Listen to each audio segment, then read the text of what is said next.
questão da globalização na alimentação e na constituição do gosto.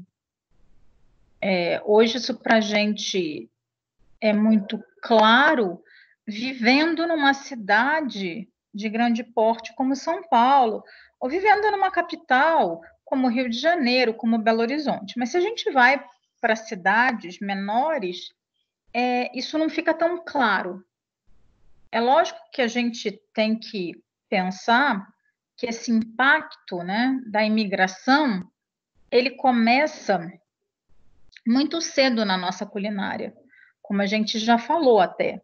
Quando a gente pensa aí que, na verdade, a gente tem uma fusão, né, das culinárias, né, indígenas, né, do indígena, da africana e da portuguesa. Só que, na verdade, a nossa culinária hoje é muito mais que isso. A gente teve um efeito muito grande das imigrações oriundas da Primeira Guerra Mundial e da Segunda, né? O impacto maior acabou sendo, né, em termos de diversificação da Segunda Guerra, mas a gente teve uma leva de imigrantes muito grande da Primeira Guerra Mundial, como a gente vai ver. Também a gente vai falar muito na questão do que se fala hoje da questão das releituras, né? Então, hoje a gente vê muitos chefes de cozinha falando que isso, na verdade, é uma releitura de uma receita clássica. Na verdade, né, é aquela velha história de você ou trocar algum ingrediente, ou então, como na própria gastronomia molecular, o uso, né, na verdade, de alguns elementos que são diferentes, como texturas ou até sabores, né, para dar uma diferenciada naquele prato. Falar também um pouquinho da Nouvelle Cuisine, o que foi esse movimento da Nouvelle Cuisine francesa e essa aceleração da gastronomia no mundo inteiro.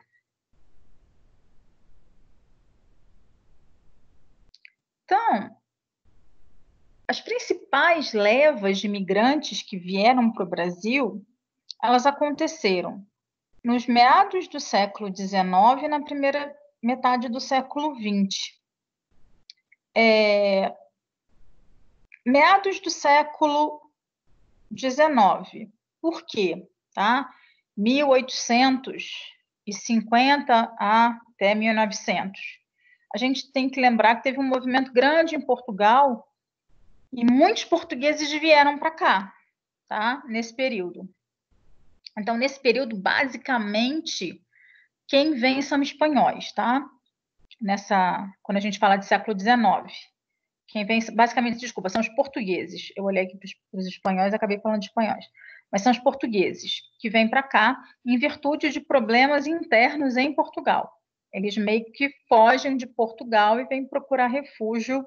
Tá? Tem até uma série de livros, depois eu pego até, se alguém tiver interesse, o nome do autor, eu não vou lembrar agora de cabeça. Mas são 3 livros, tá?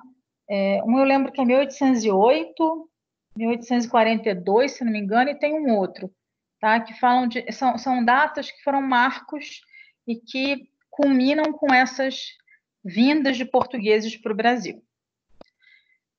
Depois a gente tem as vindas, né? Ainda no século XIX, mas bem no finalzinho, já quase, tá? Para a virada do século XX, a gente tem a vinda dos italianos. Alguém tem a ideia por quê?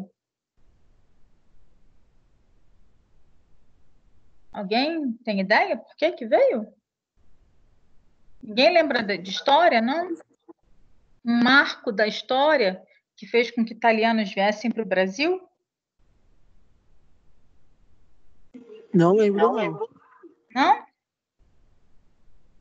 Abolição da escravatura, gente. Finalzinho do século XIX. A gente tem a abolição da escravatura em 1888, tá? E aí, como é que vai ficar a questão das lavouras, tá? Então, na verdade, quem vai suprir essa mão de obra, basicamente vão ser os italianos, tá?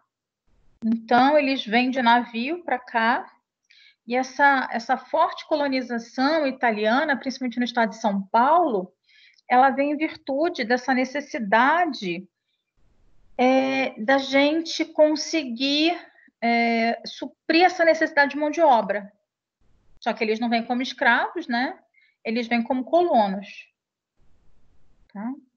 Vem outras nacionalidades? Sim, eu também tenho vinda de japoneses, eu também tenho vinda de alemães, eu também tenho a vinda de espanhóis, de portugueses também, tá? Mas a grande maioria vem de italianos. E depois a gente tem a vinda também dessas outras nacionalidades em virtude das guerras, tá? Mas essas 5, tá? Nacionalidades, elas são as principais em termos quantitativos, em termos de fluxo quantitativo, né? Então a gente sabe que em São Paulo a gente tem uma colônia muito grande de japoneses, italianos, os portugueses acabaram se concentrando no Rio de Janeiro, os alemães acabaram indo mais para o sul do Brasil, principalmente Santa Catarina, né, ali Pomerode, Blumenau, Joinville, e a gente tem os espanhóis que uma parte ficou em São Paulo, uma parte foi para o Rio, eles ficaram um pouquinho mais espalhados. Tá? Apesar de a gente também ter uma colônia bem significativa de portugueses, de japoneses, no Pará, que foram cuidar do plantio de pimenta do reino.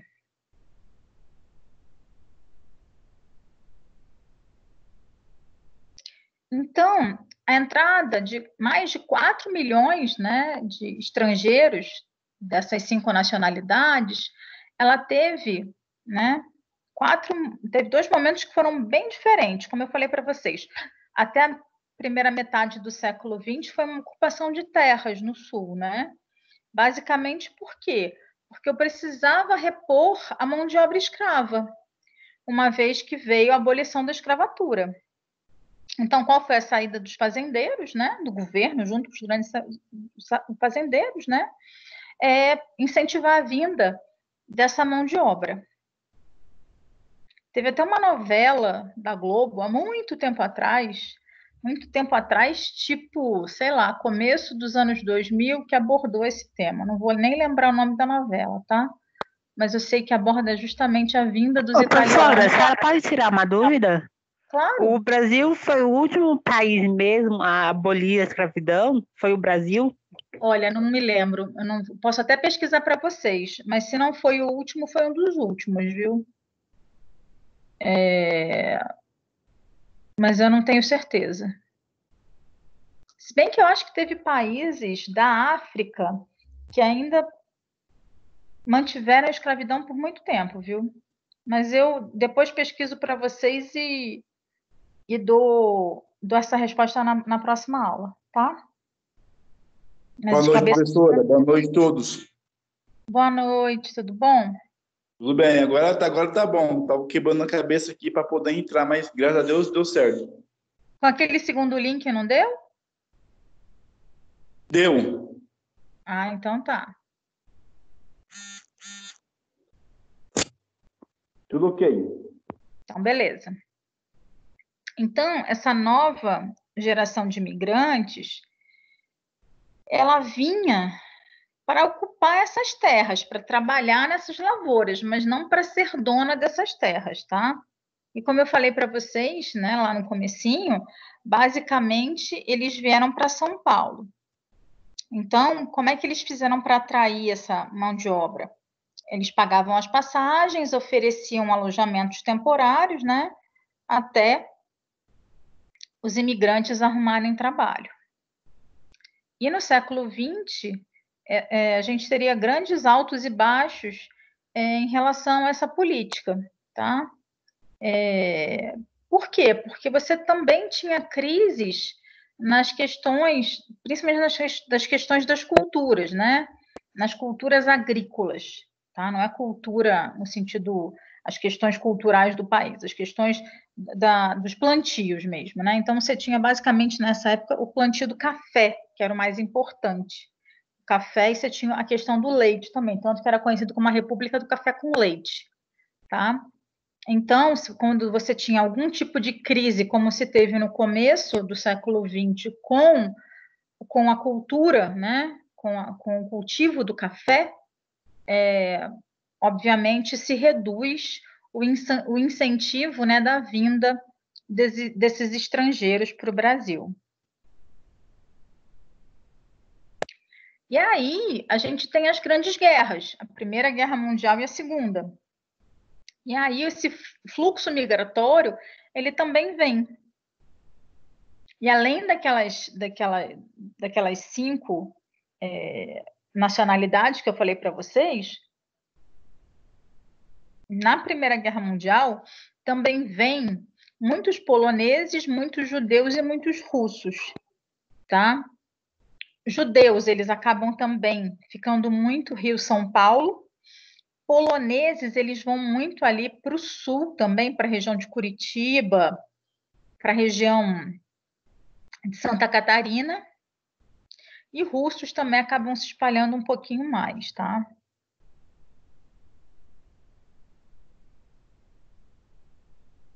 E depois da Segunda Guerra Mundial, a gente vê também a vinda de muitos judeus, tá?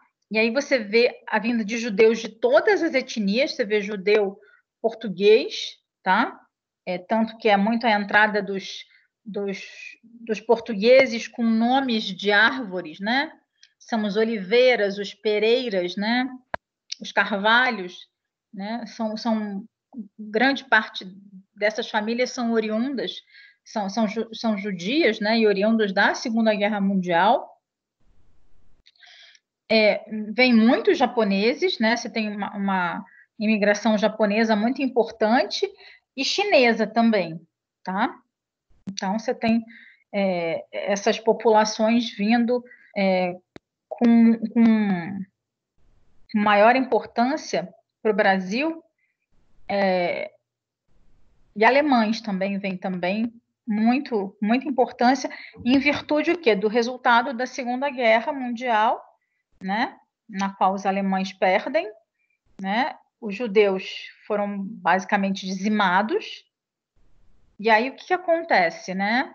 Eles vêm para o Brasil em busca de sair daquele cenário de isolação, porque a Europa está em ruínas, literalmente, em virtude das batalhas. Então, vem procurar uma melhor condição de vida no Brasil, e o Brasil precisa o quê? Precisa de mão de obra. Tá?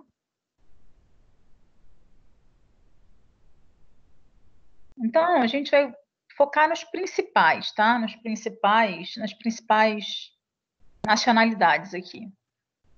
Os portugueses, né? Eles vieram, foi mais de 1,6 milhões de portugueses. Os meus 2 avós, eles vieram de Portugal, tá?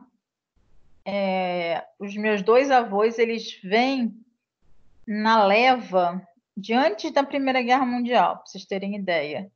Eles vêm justamente ali no finalzinho, no comecinho do século XX.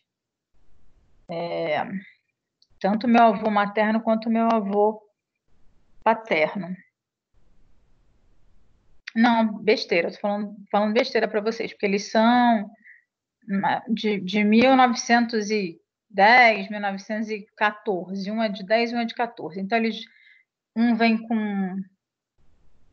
com 15 anos para o Brasil, então ele chega depois da Primeira Guerra Mundial. Meu avô materno chega depois da Primeira Guerra Mundial, por exemplo, e meu avô paterno, ele é o último filho a nascer aqui.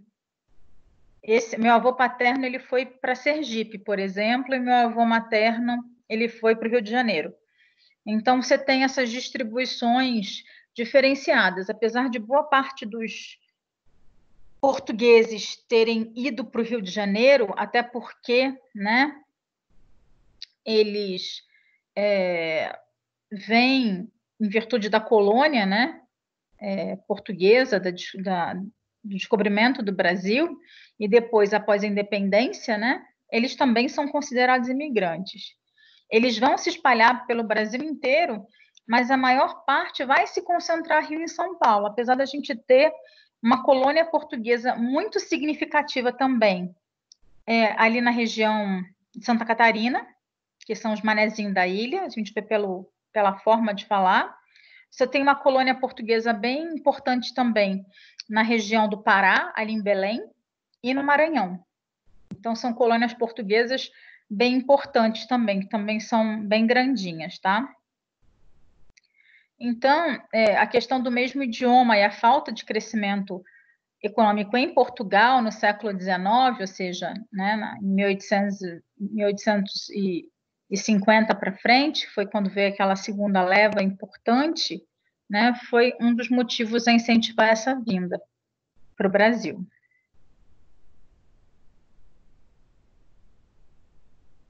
E o que a gente herda, né, dos portugueses que está no nosso prato, no nosso dia a dia? Tá? Agora é o momento de dar fome, tá, gente? Mas até esses dias eu vi alguém postando uma imagem de um caldo verde, né? O caldo verde é uma herança tipicamente portuguesa na nossa alimentação. O bacalhau, né?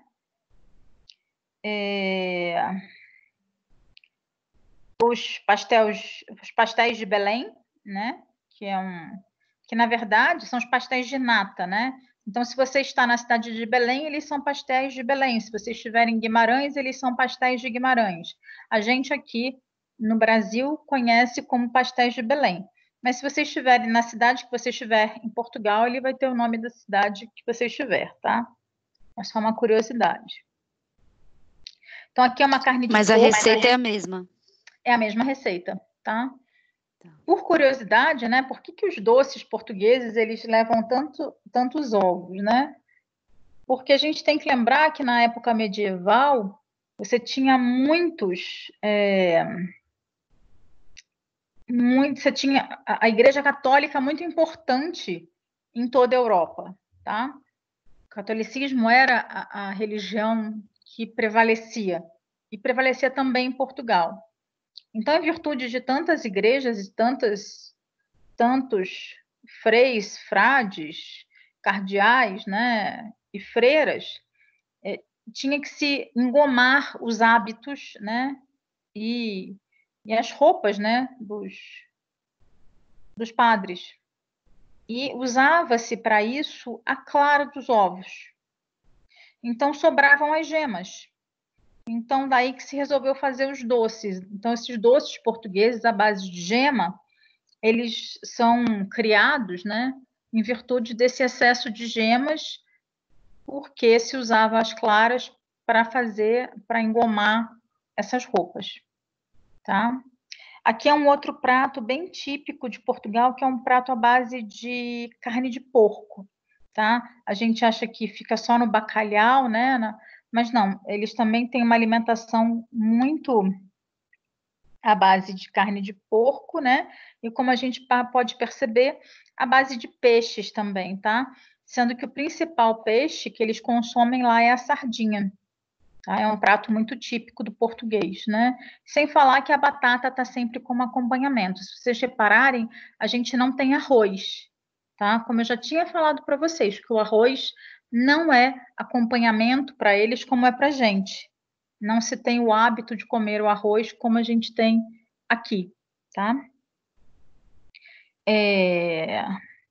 A minha mãe conta ainda, né, que quem cozinhava na casa deles não era minha avó, era meu avô. E o meu bisavô tinha por hábito, né, sempre colocar dentro da sopa meia caneca de vinho. Em todo jantar ele fazia isso. Então, são hábitos, né, dos portugueses que uns vingaram e outros não, né? Mas a alimentação portuguesa típica, tá? Quando você vai lá em Portugal, ainda nos dias de hoje, são esses pratos, né? Que a gente acabou herdando, né? Ficou muito no nosso gosto. E, por exemplo, essa questão católica, cristã, da Páscoa, de não comer peixe, de comer o bacalhau, né? A gente herdou isso dos portugueses também.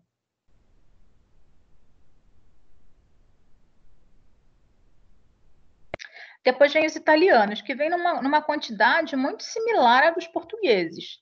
Então, os portugueses vêm em 1,6 milhão, tá? Os italianos vêm em 1,5, né? Pau a pau, praticamente. Tá? Eles vão chegar um pouquinho depois, os portugueses vão vir desde a época do descobrimento, obviamente, né? Tanto que falamos português, em virtude disso. E os italianos chegam a partir de 1870, né? Então, já um pouquinho antes aí de acontecer de fato a questão da abolição da escravatura. Mas alguns, né, senhores, né, já tinham essa ideia de que não queriam mais escravos e já começaram esse processo antecipadamente. Eles vinham principalmente do norte da Itália, só que no século XX predominaram imigrantes que vieram do centro-sul e do sul da Itália. Foram para onde, basicamente? São Paulo, Rio Grande do Sul e Minas Gerais.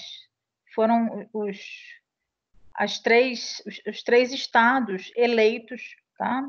pelos italianos. Se a gente parar para pensar, República do Café com Leite, eu tenho o quê? O café em São Paulo e tenho o leite em Minas Gerais, tá? Então, a maior parte dos que foram para São Paulo ganhou o quê? O subsídio para vir trabalhar em lavoura, né? Foram trabalhar com café ou como operários. Então, a gente tem os bairros operários aqui em São Paulo, quando a gente para pensar. A Moca, o Brás, né? Que são bairros tipicamente italianos. O Bexiga, né? Eu moro pertinho do Bexiga, por exemplo, que é um bairro tipicamente de operários italianos. E, na verdade, no Rio Grande do Sul, foi um movimento espontâneo, tá? Eles migraram por conta própria e por lá eles foram se tornando ali pequenos agricultores. E aí, o que a gente tem na nossa alimentação, do nosso dia a dia, de herança italiana, né? A boa e velha pizza, que não falta, né? Não pode faltar em nenhum lugar, né? Qualquer cidade que a gente for pelo Brasil afora tem pizza, né? Até no Pará eu já comi pizza de tacacá, acreditem se puder. A pizza vinha com jambu, camarão e um pouquinho de tucupi por cima, mas era uma pizza. Então conseguiram juntar a Itália com o Pará. O panetone, que para a gente, né, acaba tendo o gosto do Natal, né? A macarronada da nona, que aqui em São Paulo, especialmente, tem o significado de almoço de domingo, né? A polenta, né, com a carne moída ou com o ragu, também é tipicamente italiano, né? O pão italiano, né, a bruschetta com o tomate, né, muito basílico, né, muito manjericão e queijo parmesão e azeite e massa de modo geral, né, lasanha, o rondelli, contiglione, todas as massas possíveis e imaginárias, né? A massa é algo muito presente na vida do italiano, né? Então essas nonas que vieram da Itália acabaram trazendo, né, esse hábito cultural, essa paixão que o brasileiro tem pela massa, né? Pela massa e pela pizza. Aqui em São Paulo a gente o quê? Não passa sem uma boa pizza e sem uma boa massa. Eu percebo, por exemplo, que a gente tem no Rio, a gente tem, como o Rio tem uma colônia portuguesa muito, muito, muito grande, muito importante, a gente tem uma herança de comida portuguesa muito, muito grande lá no Rio. Mais importante até do que aqui em São Paulo. Mas a comida italiana, ela se expandiu para o Brasil todo, de modo geral, né? Que eu falei para vocês, a pizza a gente foi. Mas existe algum local que faça pizza da forma italiana mesmo? Ou o que a gente faz já é italiana? Que é massa e qualquer recheio? A italiana é aquela massa mais... Se você for naquela pizzaria Esperanza, que tem uma na Bexiga e tem uma em Moema, eles fazem o que eles chamam de a pizza napolitana, né? A pizza italiana mesmo é uma massa que não é nem muito fina, nem muito grossa, tem bastante molho de tomate, só que é um molho feito à base de tomate, né? Você tem pedaços de tomate, pouco, tem um queijo suficiente, né? Não é como a gente que a gente bota muito queijo na pizza, né? É uma pizza bem parecida com essa que eu tô pondo aqui para vocês.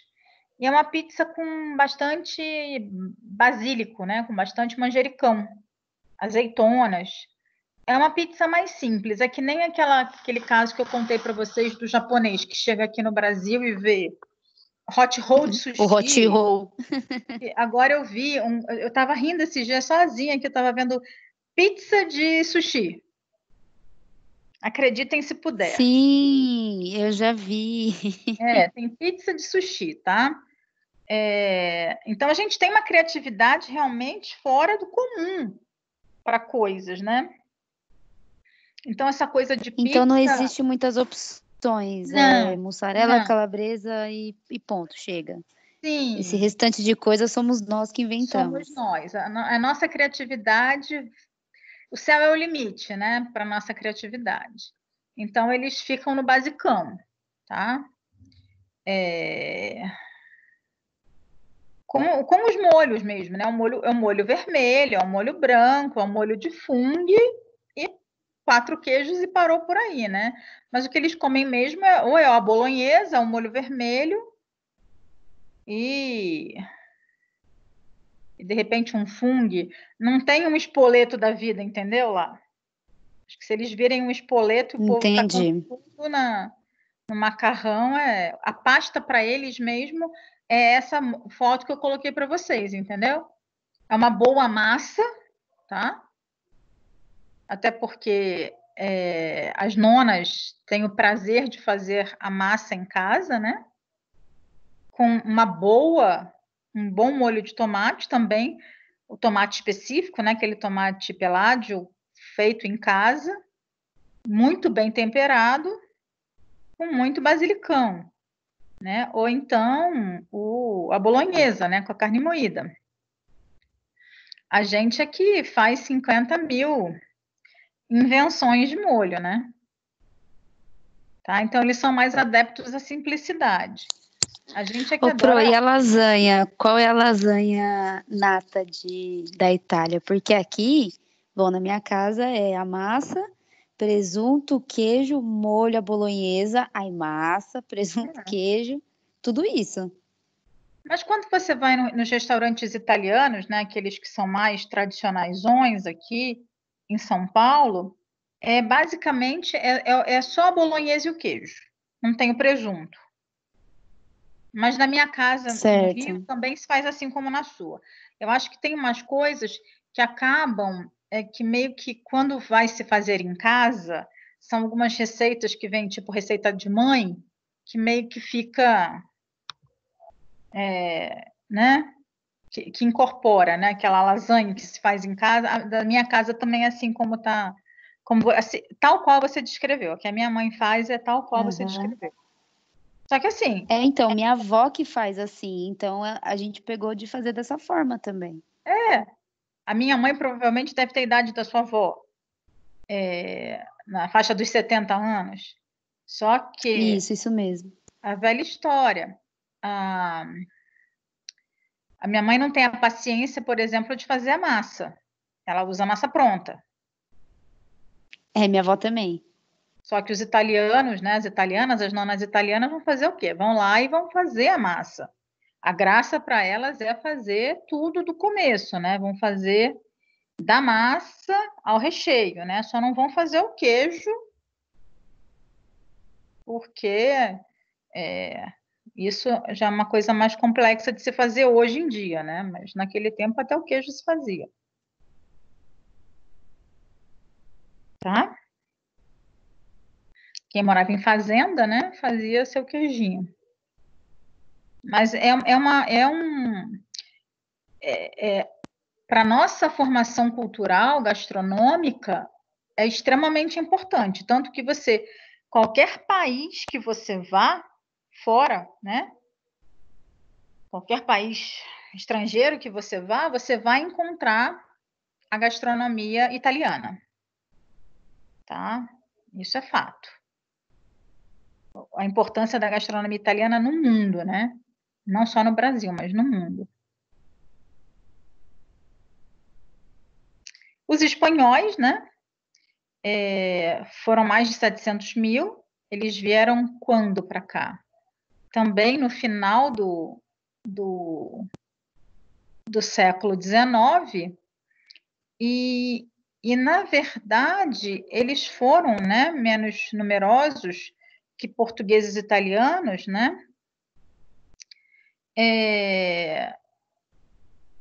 Porque, na verdade, boa parte deles acabaram indo também para os outros países da América Latina que já falavam a língua espanhola.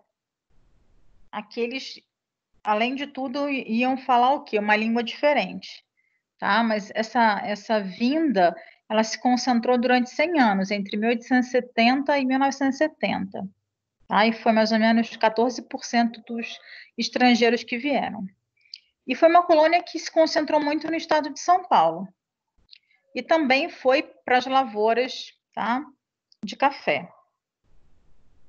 E foi dentre os europeus, foram as famílias que mais vieram com crianças. Então, muitos espanhóis chegaram aqui no Brasil crianças e cresceram e aprenderam a falar o português aqui.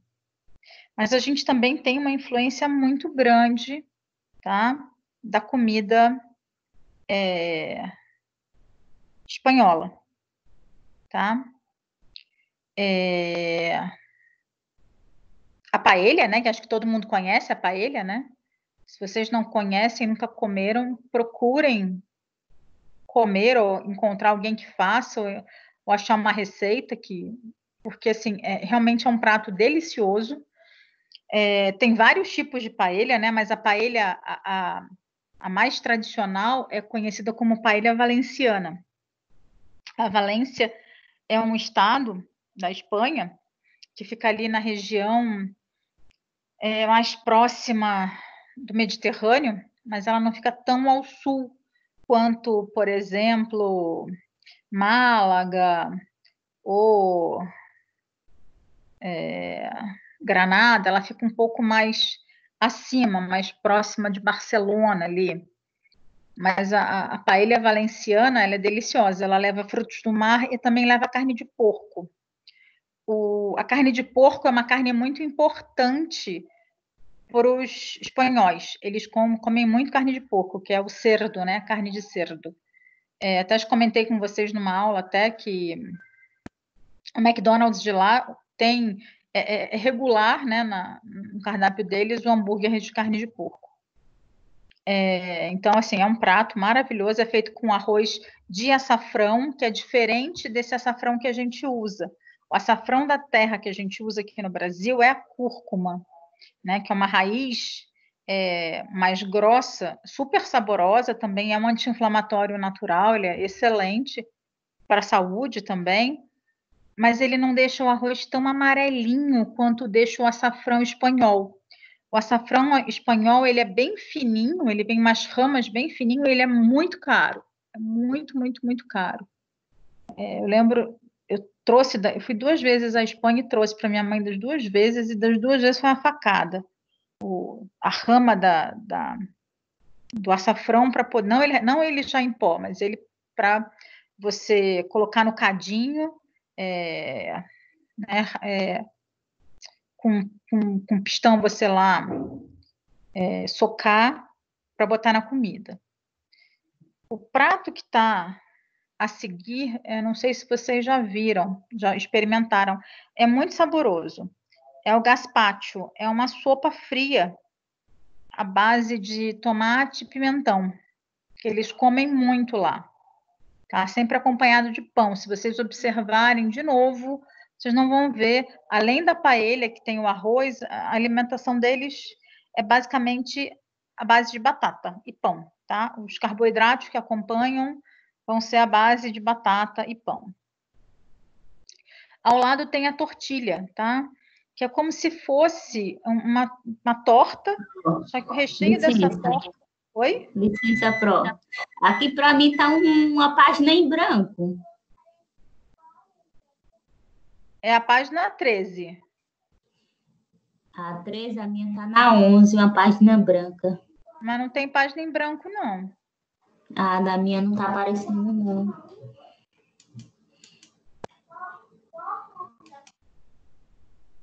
É a página 13. Então, essa tortilha, se alguém tiver um dia curiosidade de experimentar, é como se fosse uma fritada, só com ovos, né? Só que é recheada de batata picada. É muito saboroso, é muito bom. Então, ela leva muita batata, cebola e ovos. É muito gostoso. E é como se fosse frita numa frigideira, tá? É muito bom. O famoso churros, né? Porque o churros espanhol, não esses churros que a gente come também aqui no Brasil, que também o céu é o limite, né? Que recheia de Nutella e põe M&M, põe 50 mil trecos no churros, né? Não, o churros espanhol tradicional, esse churros fininho, que aí você tem ou um potinho de chocolate ou um potinho de doce de leite, o tradicionalzão mesmo é com doce de leite, em que você mergulha esse churros fininho, né? Passado no açúcar e canela. Aqui, ao lado, tá? Os frutos do mar, porque a Espanha também tem uma costa muito importante, né? Tanto ao norte quanto ao sul. Então, eles também se alimentam muito de frutos do mar, de modo geral. Lá é mais barato para os frutos? Então, é bem barato. Tá? É bem barato. Comer na Espanha, de modo geral, é bem barato. Tá? E esse prato que está embaixo do gazpacho, tá? É chamado de puchero, tá? O puchero é como se fosse uma feijoada, só que ao invés de você usar o feijão, você coloca grão de bico, tá? É delicioso também, tá? É um prato bem típico da Espanha, o puchero, tá? É um prato também que eu particularmente gosto muito. E uma coisa que se come muito na Espanha são os tapas, tá? O que são os tapas? São essas porções pequenas, tá? Que cabem na boca de uma vez só, que é o que a gente chamaria aqui no Brasil de porção, tá?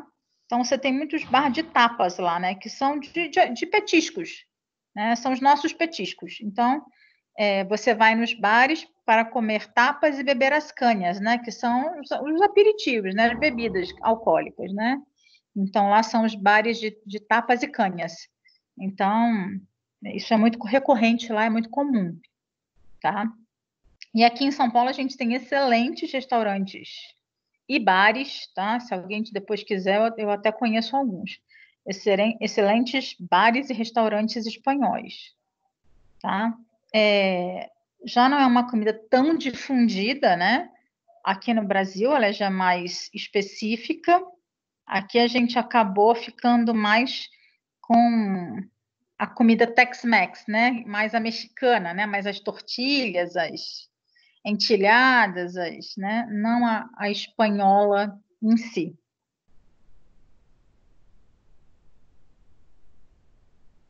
Os alemães, né? Que vieram em torno de 200 mil, que vieram a partir da primeira metade do século XX, né? E aí, quando a gente fala em alemães, na verdade, não só alemães, né? Mas vieram também austríacos, suíços, né? Vieram todos com idiomas próximos, né? Ali, com idiomas similares. e foram muitos ali para a região sul. Como eu falei para vocês, a maior parte se fixou ali em Santa Catarina. A grande maioria deles foi para Santa Catarina, tá? A maior desembarque dos alemães acabou sendo em 1920, né? Quando a Alemanha foi destroçada na Primeira Guerra, e depois veio uma segunda leva bem importante, tá? Depois da Segunda Guerra Mundial, né? Qual que é a comida típica alemã, tá? O que a gente conhece, gente, basicamente é o quê, tá? E é o que eles comem mesmo, tá? Eu sei disso porque a minha irmã está morando lá e é o que ela fala, tá? Que se come muito. As salsichas, né?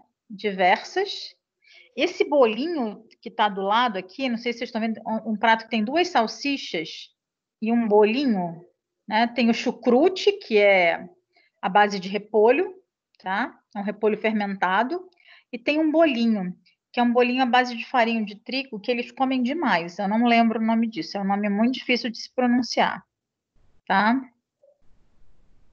Aqui é como se fosse uma espécie de Você tá falando almôndega.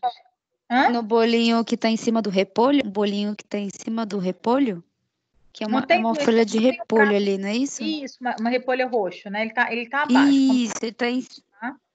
Ah, tá. Se vocês observarem, eles comem muito pão preto, pão de centeio. Tem até uma fatia aqui, tá?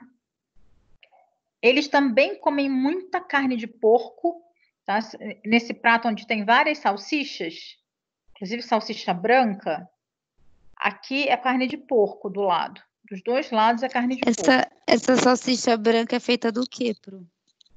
É também tudo de porco. De frango? Não, Tudo de porco. porco. É tudo de porco. Tá. A carne que eles mais comem é porco, tá? Aqui para vocês, que eu achei super curioso, é uma salada de salsicha. Nesse potinho branco.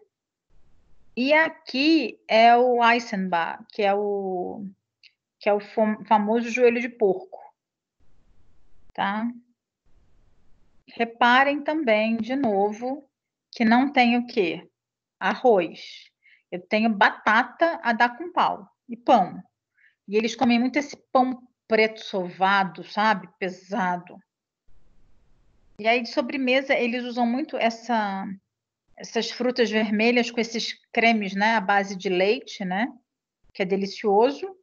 E o Apfelstrudel, né? Que é o strudel de maçã. Eu, infelizmente, eu não vou conseguir ir. Eu tô com passagem comprada, mas foi cancelada. Eu ia dia 29 de junho para a Alemanha, mas com a pandemia eu vou ter que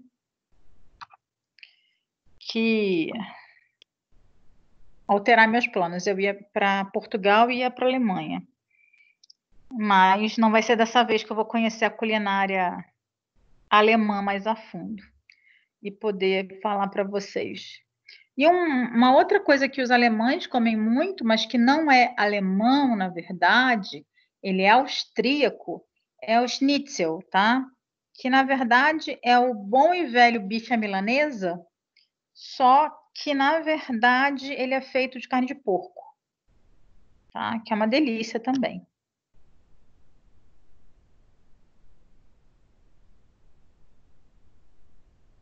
E aí é o que as pessoas chamam, na verdade, de uma forma errônea, né? Mas chama como um todo de turco, né? Só que, na verdade, são imigrantes provenientes da Síria e do Líbano, né? Na sua grande maioria, que vieram mais ou menos mais de 50 mil também ao final do século XIX. Esses imigrantes, né?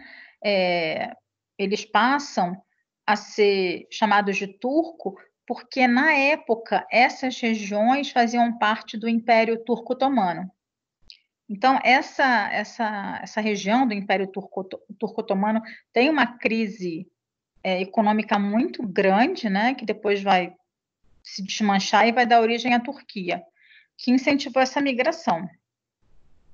Aqui a maior parte, né, dos sírios e libaneses se dedicou ao comércio, e se fixou muito, né, no Rio e em São Paulo. Então, você tem muitos, né, você tem uma região muito importante, né, aqui em São Paulo e também no Rio.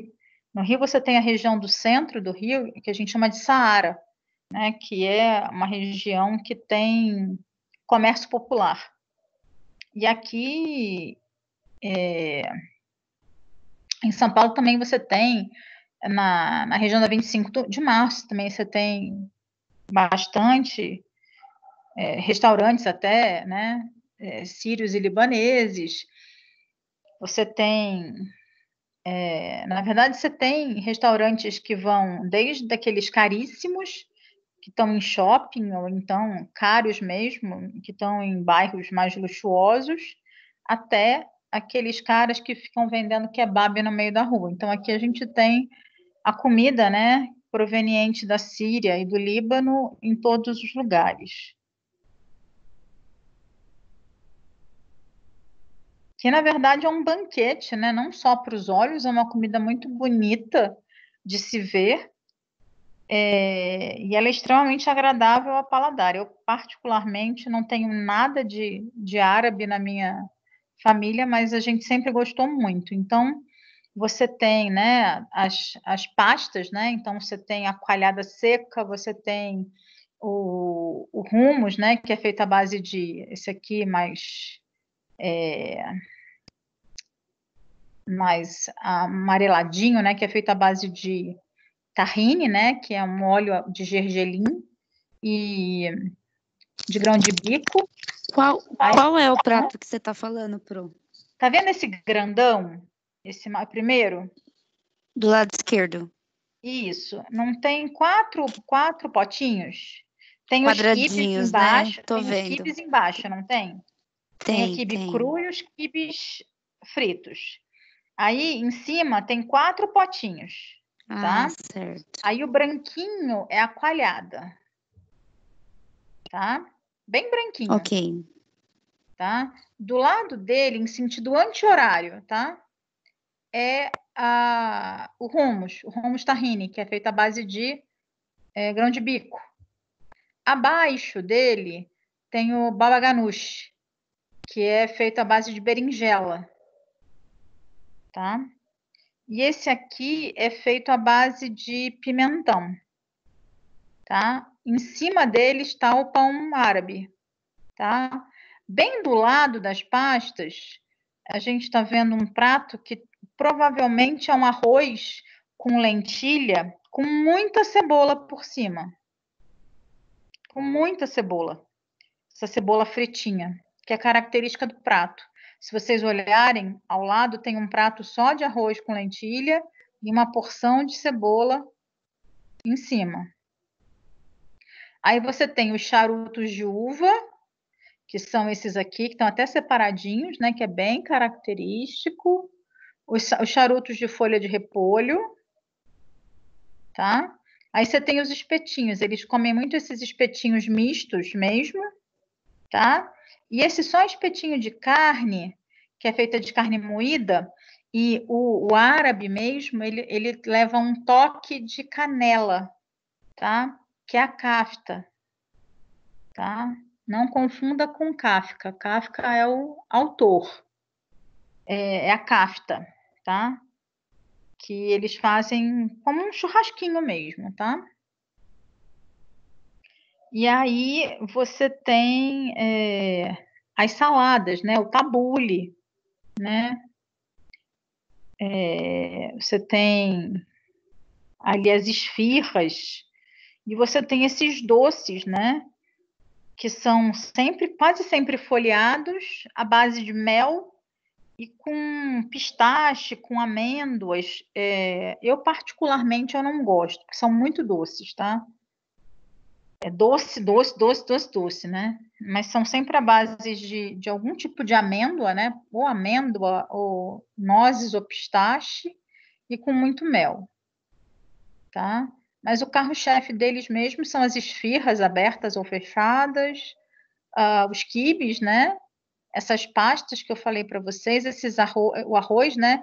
Que pode ser ou com um macarrãozinho bem fininho, né, que a gente chama de cabelinho de anjo. Pode ser com cordeiro ou pode ser com lentilha. São os 3 arroz mais conhecidos deles. Cada um tem seu nome, mas eu não vou me lembrar. Eu não consigo lembrar o nome dos 3, porque eles têm o nome árabe deles, né? Se eu pegar o cardápio, eu sei qual é qual, mas assim de cabeça eu não lembro. Os charutos, né? Que é o charuto que ele é recheado com arroz e com carne moída dentro, tanto com a folha do repolho quanto com a folha de uva. Os espetinhos, né? Os espetinhos mistos e a kafta. E a salada deles, a mais famosa é o tabule, que é a base de trigo, né? A base do trigo. Se alguém quiser, assim, tem um restaurante chamado Halim, que tem um preço bem legal aqui perto da Avenida Paulista, e eles têm, acho que é 40 e poucos reais que você paga, e eles te trazem um prato com um pouquinho de cada coisa, sabe? Tipo, para você experimentar. Para quem nunca foi, para quem nunca comeu a comida árabe, eu acho que ele é bem interessante. E aquele raful também tem, acho que isso. E tem um restaurante que eu não sei o nome, lá na 25 de março. Eu sei chegar, é um predinho que você entra, você não dá nada no restaurante, é um lugar super simples, mas a comida é maravilhosa. E eles também têm isso, só que lá é tipo rodízio. Então, você come até não aguentar Não, mais. onde é isso, professora? Hã? Não, onde é isso? É lá na 25 de março. Eu vou procurar saber o É endereço. Sei antes da chegar. ladeira Porto Geral. né? Professora, depois passa isso com detalhes, tá? Esse você passa com detalhe, esse endereço, hein? Tá bom. É no pé da ladeira Porto Geral. Tá bom. Você desce a já ladeira sei. Porto Eu já Geral, vi. você... É um à prédio esquerda, não é comercial. isso? Não, quando você desce a ladeira Porto Geral, você está descendo. Você vai para a É à calçada direita, descendo à direita. Isso, como se fosse lá pro É Mercadão. fácil de identificar porque eles têm uma vitrine na frente com os doces. Não, esse é o Raful. Esse lugar aí, Esse é o Raful. é Mas professor, tem um outro num esse prédio comercial que você sobe e tem um restaurante que é esse que é escondidinho, entendeu? Ah, tá. Esse que tem o rodízio. Eu vou ver para... Os dois estão na mesma calçada. E aí é legal esse lugar aí que você está falando fica perto do Rei da Cutelaria, onde que vende artigos para gastronomia. Isso mesmo. Não é lá? É Conheço. É O ruim é que maravilhoso. agora a gente não consegue ir lá, né? Não, agora não. Mas vai passar, gente. Aí a gente vai combinar um dia de lá, porque é muito bom. Nossa. Você sai de lá rolando, literalmente. A comida é muito boa. Ô, aqui em casa a gente faz esse quibe cru, só que não é com esses acompanhamentos. O que seria esses acompanhamentos com o quibe cru? O quibe cru normalmente se come só com o pão, né? Ah, certo. Aqui a gente come com cebolinha, cebola e com pão sírio, né? Sem É o pão fermento. sírio, porque o quibe cru você tempera com cebolinha, né? Isso você tempera. Isso. Mas aí você usa você usa o pão, O pão né? para acompanhar. Para acompanhar. Isso. Em memória aqueles que perderam a vida em batalhas. Ô, professor, o quibicu também ele vai pedra de gelo também? Hortelã? Ele leva hortelã também. Ah, sim. Eu tinha um amigo que ele é turco. Vou te falar uma coisa, hein? Dia de churrasco e fazia cada coisa que enchia a boca. Bem, é sensacional a comida deles. É muito boa. A pasta de alho, show de bola. Tudo que eles fazem é muito gostoso. Eu gosto particularmente da kafta, né? Que é como se fosse o churrasco deles, né? Que é com carne moída, que tem um tantinho de canela. Eu adoro canela na carne moída. Eu gosto de comer com a coalhada seca. Eu acho que a combinação da coalhada seca gelada com uma kafta quentinha, com canela, eu acho delicioso. Eu gosto Mas muito. aí essa canela, ela é adicionada na hora que tá fazendo o bolinho? É na carne. É como tempero mesmo. Nossa, Eles usam muito especiarias, né? Lembra que eles participavam, né, o Império Turco-Otomano, né? Eles estavam lá também atrás das especiarias. E uma pitadinha de canela, eu particularmente gosto muito. E tem um prato, né, que é um prato grego, na verdade, que é o moussaka, que é feito também com carne moída, que na verdade você faz como se fosse um purê de batatas, né? Ele vai berinjela, carne moída e esse purê de batata por cima, e aí você põe para gratinar. E essa carne moída ela também leva um pouquinho de canela. Eu acho delicioso, mas isso é meu paladar. Eu gosto muito desse toque. Não é muito, gente, é um toquezinho de canela, porque a canela é muito forte, né? A mas canela, assim, vira agridoce ou não, Pro? ele continua salgado. Você tem que ter muita parcimônia para colocar. Você tem que colocar bem pouquinho. Você vai sentir o toque da canela lá no fundo.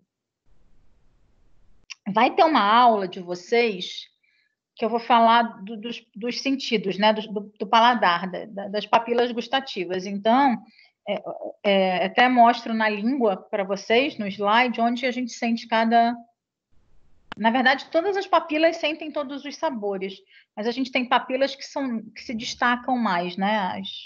Os sabores. Mas ele não fica doce, não, muito pelo contrário. É só um toquezinho. Você não pode errar a mão na canela, é só um pouquinho. Vou testar aqui em casa. Testa. Mas é bem. É aquela coisa bem de pontinha mesmo, sabe? Bem de um taquinho. Um dedinho, né? Como se fala. Mas é aquele dedinho assim, sabe? Boa, Bruno. Bem pequenininho, assim, bem dedinho de neném, tá? E os japoneses, né? Que vieram mais ou menos uns 250 mil, também vieram no começo do século XX, né? Que aí, na verdade, a Itália dificulta essa migração subsidiada para o Brasil, e aí vamos então chamar, né, os japoneses, quem tinha interesse, né? Porque eles tinham mão de obra excedente. Então, entre 32 e 35, um terço dos imigrantes que entraram no Brasil eram japoneses. E aí, basicamente, também vão para São Paulo e também vai um pouquinho para o Paraná. E tem essa colônia que eu falei para vocês, que é bem importante, né? A colônia de Tomé-Açu, que é lá no Pará, onde eles vão plantar a pimenta do reino. E aí, os japoneses, eles comem não só com o paladar, né? Não só com o sentido gustativo, mas também comem com os olhos, né? Então, eu particularmente acho que a comida oriental, ela é um banquete para todos os sentidos, né? Porque ela é extremamente perfumada, ela é visualmente muito bonita, né? E eu particularmente gosto muito do paladar, né? E aí, só para mostrar para vocês que a gente tem, né, que é a vida além do sushi do sashimi. Apesar de eu gostar muito do sushi do sashimi, tá? Eu, particularmente, sou fã de um sashimi. Eu, hoje em dia, não sei comer mais salmão cozido. Eu acho sem graça. Eu gosto do salmão cru. Mas você tem os gyozas, né? Que são esses pasteizinhos, né? Que tradicionalmente são recheados de carne de porco, tá? Então você tem uma coisa que no Japão é muito comum, que aqui no Brasil agora virou também comum, que são os noodles, né? Tem até as casas de noodle agora, né? Que é esse prato onde você tem, que vem fumegante, né? Você tem que ter cuidado para não se queimar, que vem sempre a proteína por cima, né? Então, de novo, vem ovo, vem carne de porco, vem a carne que você escolhe, vem o macarrão por lamen, né? Por baixo, né? O que eles chamam, que a gente acaba chamando no Brasil de chapeado, né? onde eles põem a carne para você com os legumes, isso acaba finalizando na sua frente, né? O que é o tepaneá, né? Que eles chamam também de tepaneá.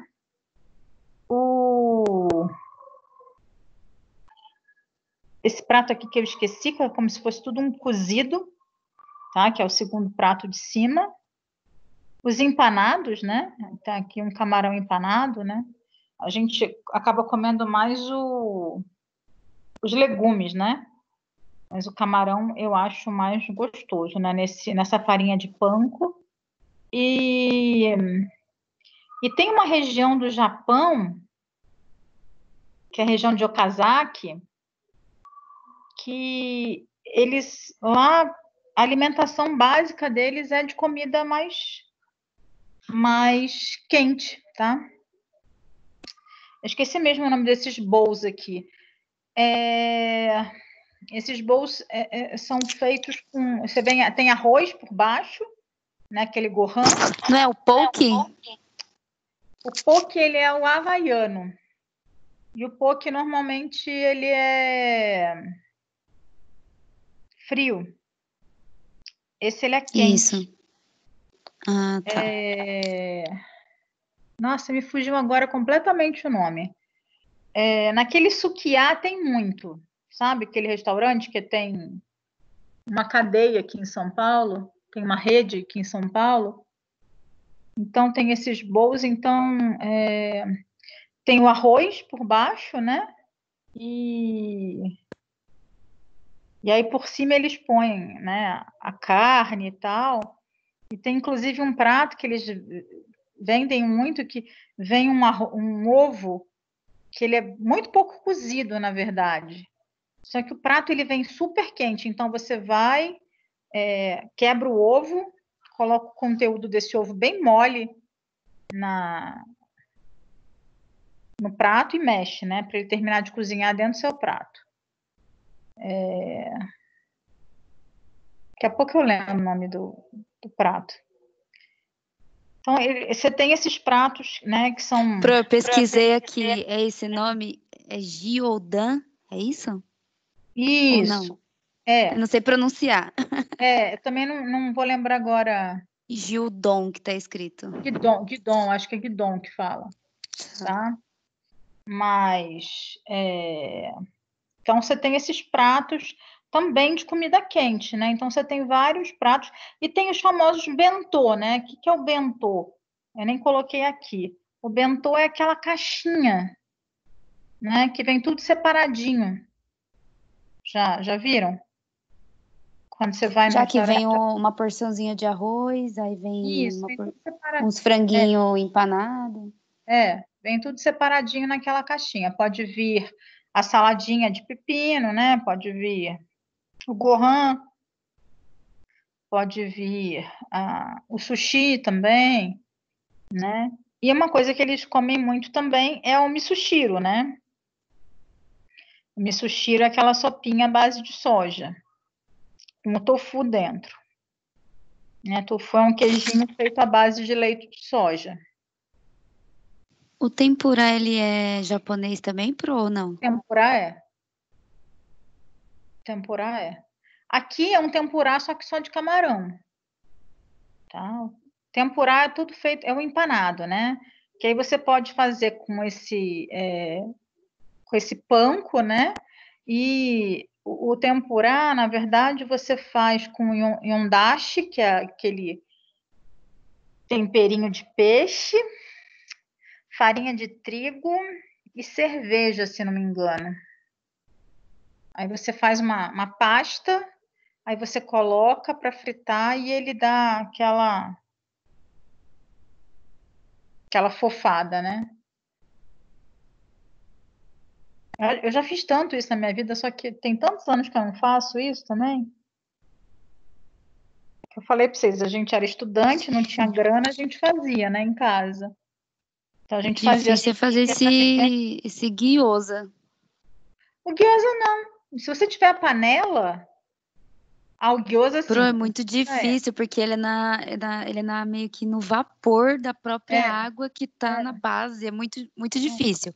O meu Mas você tem queimou que ter todinho. você tem que ter os apetrechos, né? Mas você tem que ter os apetrechinhos, né, na verdade. Você tem que ter aquela E outra, cestinha de bambu. eles conseguem fazer a massa fininha. O meu ficou uma massa A super massa de grossa. arroz, Meu cunhado faz super bem. Dá um trabalho danado. Tem algumas coisas, Muito. gente, que, na verdade, vale mais a pena, às vezes, você comprar pronto, né? Porque o trabalho que dá para fazer, se você não faz aquilo, né? Se você faz aquilo... eu estava assistindo uma vez um programa, eu não lembro qual, que era uma moça fazendo os pastéis de Belém. Ela abrindo a massa. A massa tem que ser quase que translúcida. É algo assim absurdo de ser feito. Então, assim, se você não faz aquilo com o propósito de fazer profissionalmente aquele tipo de doce, você vai fazer tipo alguns para você fazer em casa. Eu particularmente sou da teoria que às vezes é mais fácil você comprar pronto, né? A não ser que você já faça aquilo ali, não. Vou fazer em larga escala, né?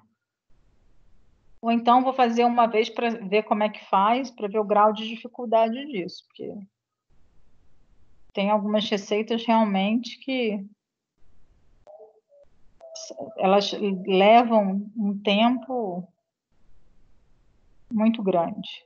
Para nós, meros mortais, né? A não ser quem trabalha especificamente com isso. Verdade.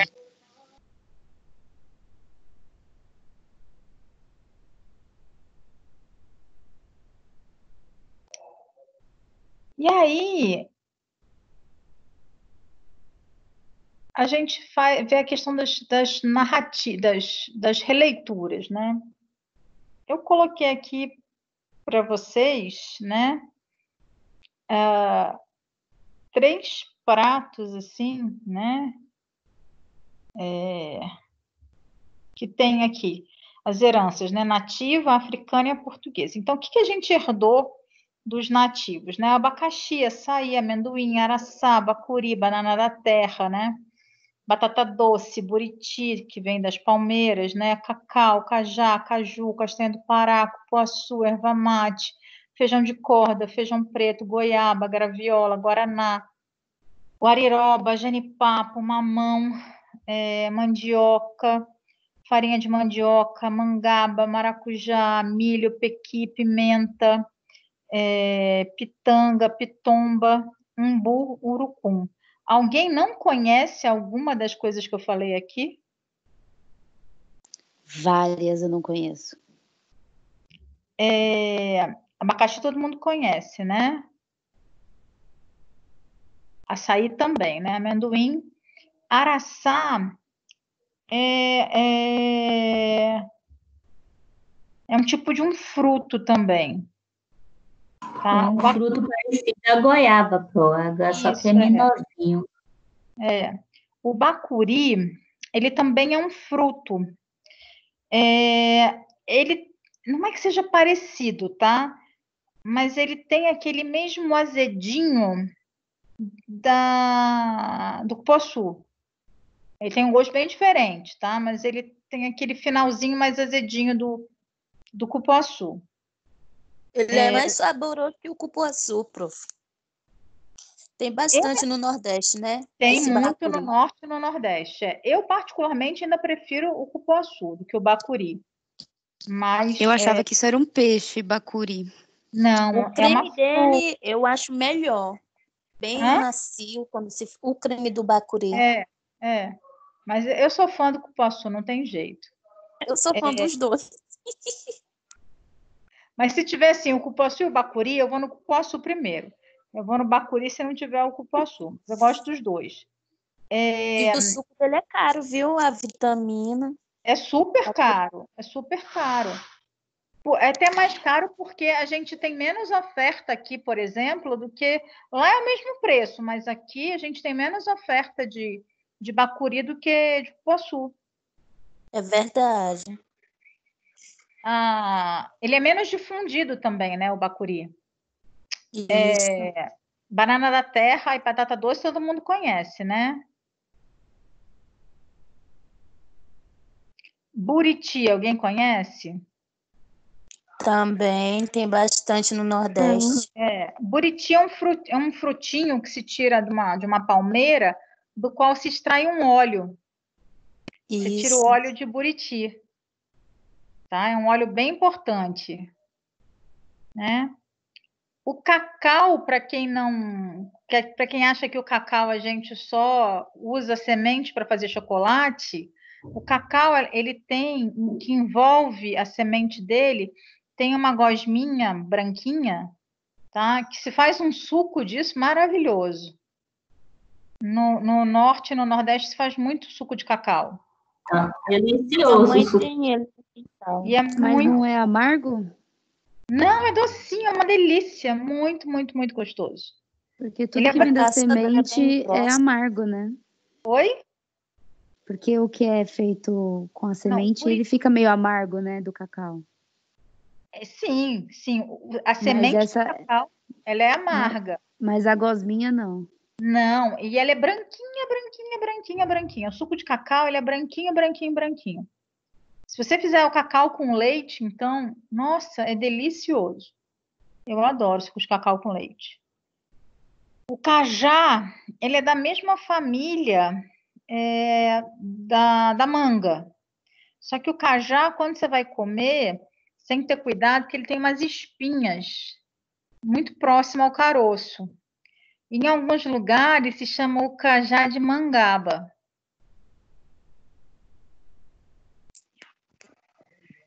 No Maranhão a gente chama de cajazinho. O caju, que todo mundo conhece, né? Castanha do Pará, todo mundo conhece. Cupuaçu, acho que todo mundo conhece, né? Erva mate também, carioca adora um chá de erva mate geladinho, né? E aí você tem no Mato Grosso, o pessoal toma o tererê, que é gelado, e no sul o chimarrão, né? O feijão de corda, que é um feijão verde, que é muito gostoso, que se come muito no Nordeste, o feijão de corda, se come muito na Bahia. Feijão preto, né, que se come muito no Rio. A graviola, que é uma fruta bem grande, que se faz suco, né? Que é um suco bem saboroso, né? O guaraná, né? Que é uma frutinha vermelhinha que a gente está acostumado a tomar o refrigerante, né? Ou então o guaraná em pó, que é super estimulante, né? Ou então tem o xarope de guaraná que na verdade o pessoal também faz tipo um suco, né? A guariroba, que é... Como é que eu vou explicar o que é guariroba? É como se fosse é tipo um genipapo, é tudo ali da mesma... Não é que seja da mesma família, mas é o pequi, o genipapo, são todas... Você usa na comida, né? Ou para fazer licor, né? O genipapo você usa muito para fazer licor. O pequi você usa muito na comida, mas tem que ter muito cuidado para comer o pequi, porque ele também tem muito espinho. E se você pegar o espinho, ele enche a tua boca inteira de espinho. E a guariroba, o pessoal também come. O pessoal põe na comida a guariroba. Mamão, mandioca. A mangaba, dependendo do lugar, tem gente que chama o cajá de mangaba. Eu aprendi isso da pior forma, né? Que eu cheguei no lugar, me dá um suco desse aqui que eu não conheço. Eu falei, pô, mas isso aqui é cajá. Então, descobri que mangaba e cajá é a mesma coisa. Pimenta, né? A pitanga, que é uma frutinha super gostosa, ela lembra macerola, né? Só que ela é mais laranjinha. A pitomba, que também é uma fruta. O umbu também é uma fruta que se faz muito sorvete, muito suco lá no norte e no nordeste. E o urucum é uma semente. É uma semente que se extrai uma pasta vermelha, que é com que os índios se pintam. E também é a base do coloral que se usa na comida. Sabe aquele coloral que se usava muito antigamente na comida para deixar a comida vermelha? Tinha uma tia-avó que adorava botar isso na comida, o coloral. É a base de urucum. Tá? Que é com que os índios se pintam para ficar vermelho. Coloral aqui em casa eu uso muito, próprio, porque eu sou nordestina. O coloral é a base de urucum, tá? Da África, né? A banana, o jiló, o inhame, o quiabo, o coco, a melancia, o dendê, a pimenta malagueta e a galinha da Angola. E de Portugal, ou seja, que veio da Europa, né? Alface, arroz, alho, azeite de oliva, azeitona, chá, carneiro, cabra, couve, coentro, canela, cenoura, cana-de-açúcar, cebola, cebolinha, cravo da Índia, carambola, farinha de trigo, figo, galinha, laranja, limão, marmelo, manjericão, salsa, tangerina e por aí vai, tá? Que na verdade é influência portuguesa, gente, mas vamos entender que isso veio, tá, de outros lugares, tá? Porque quando a gente pensa, por exemplo, de canela, de cravo da Índia, isso vieram o quê? Isso veio das Índias, né? Então, são as especiarias, tá? Azeite de oliva veio de onde? E da região da Grécia, tá? Mas é o que a gente usa na nossa culinária e de onde veio, né? Então, por exemplo, quando a gente pensa em pratos, né, típicos, que a gente lê como pratos típicos brasileiros, como a feijoada, moqueca, né, e um outro prato que é conhecido mais para o interior do Brasil, que é o buré, na verdade é a junção de culinária dessas três culturas. Então, a feijoada, que a gente conhece, na verdade, ela é uma adaptação, tá, de pratos, né, como os cozidos europeus, né? O próprio português tem um prato que se come muito no Rio de Janeiro. Aqui em São Paulo eu não vejo muito, mas no Rio tem muito, que é o cozido, tá? Onde você põe todas as carnes salgadas, todos os legumes possíveis e imaginários e ainda põe o trigo, tá? Aí você tem o cassoulet francês, onde você usa as carnes salgadas e você usa o feijão branco. Como eu falei para vocês, o pucheiro espanhol, onde você usa o grão de bico e as carnes salgadas. E aqui a gente adaptou o quê? A gente adaptou a feijoada colocando feijão preto. Uma outra adaptação da feijoada é o quê? O que o paraense faz usando o quê? A folha da mandioca brava, substituindo o feijão preto e fazendo a maniçoba, tá? A moqueca, por exemplo, você tem a mistura do dendê e do leite de coco, que são da africanos, com a junção dos pescados nativos. Aí você já tem o quê? Já tem uma releitura disso quando você vê a moqueca capixaba, né? Por quê? Porque lá você não usa o dendê, você até usa o leite de coco, mas você não usa dendê e você usa o quê? Muito coentro, né? Uma das características da moqueca capixaba é você colocar muito, muito, muito coentro. E o buré, que é comum em Minas, né? É um prato, né, tipicamente nativo, que é feito a partir de um purê de milho verde e cambuquira, né? Que é a cambuquira? A cambuquira são brotos e folhas jovens de girimum, tá? Girimum é como se chama, principalmente do norte de Minas para cima, é a abóbora, tá? Então, até se você chegar no Nordeste e te oferecerem jabá com girimum, na verdade, estão te oferecendo nada mais, nada menos do que carne seca com abóbora, tá? Mas lá se chama de jabá com jerimum, tá? Então, desde que a gastronomia é gastronomia, por assim dizer, ou seja, desde que a cozinha existe, a gente tem essa questão da releitura, né? Como o caso da moqueca, como o caso da feijoada, que por si só já é uma releitura dos pratos, né? Então a gente vai tendo essas releituras naturalmente, né? Então alguém inventa de fazer o escondidinho clássico, né? Quando você pensa, é uma releitura do quê, gente? Do bom e velho prato que todas, se a gente parar para lembrar, na nossa infância, tá? Minha mãe fazia muito, quando eu era criança, bolo de batata. Então, o que ela fazia? Punha uma camada de purê de batata, carne moída e cobria depois com batata de novo. O que não é o escondidinho, senão, né? Um bolo de batata, só que ao invés da batata, eu uso aipim, e ao invés da carne moída, eu uso ou a carne de charque, né? Carne seca desfiada, ou camarão. Aí depois o pessoal foi inventando, né? Escondidinho de bacalhau, escondidinho de camarão, escondidinho de carne seca, e por aí vai, tá? Então, a gastronomia por si só, desde sempre, ela é repleta de releituras. Não só essa coisa agora, como a gente fala da gastronomia molecular, né? A gente tem essa coisa, né?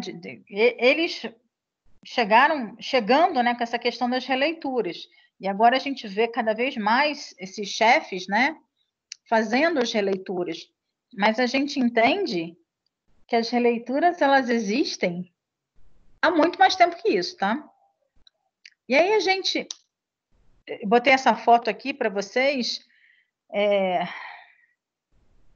de propósito, né?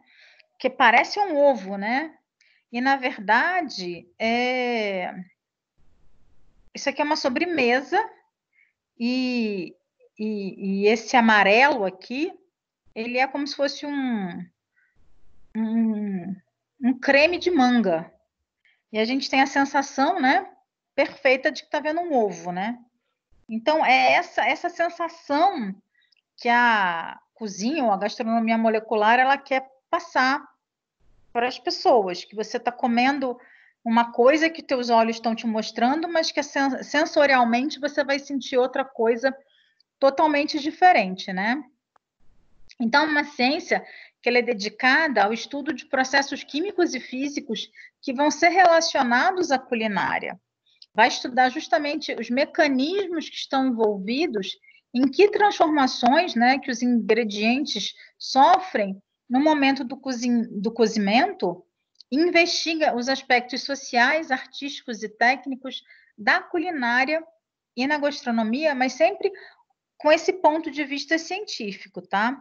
E essa expressão de gastronomia molecular, ela foi criada em 88 por um físico, tá? Um físico húngaro, o Nicolas Curti, tá? Da Universidade de Oxford, e por um químico francês, o Hervé Diz, tá?